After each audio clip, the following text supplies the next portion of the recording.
We're solving problem 5 from the 2020 F equals MA exam A.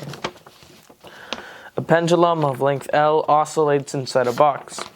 A person picks up the box and gently shakes it horizontally with frequency omega with a fixed amplitude for a fixed time. The final amplitude can be maximized if omega is satisfied, and then there's a bunch of answer choices.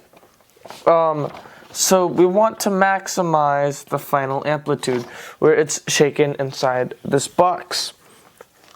So we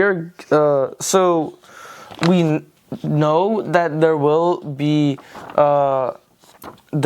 a change in the amplitude if you shake the box harder or softer. So then it is then true if you shake it with frequency omega.